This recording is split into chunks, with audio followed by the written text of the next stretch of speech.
বর্তমান সময় উপযোগী একটি খুব সুন্দর লেখা। চোখ বিক্রি করে আমি এই শহরে এসেছি, চারিদিকে তাই কাউকে দেখি না। পথের মধ্যে একজন বলেছিল, কান দুটোও রেখে যাও। রেখে এলাম। এখন আমি আর ভালো মন্দ কিচ্ছু শুনি না, তবে মাঝে মাঝে খুব খারাপ লাগে এই শহরে। তাই একজনকে বললাম, এই খারাপ লাগার কারণ কি?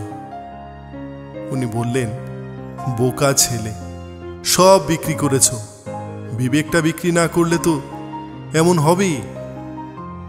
তারপর থেকে এই শহরে আমি একজন ভালো ক্রেতা খুঁজে বেড়াচ্ছি।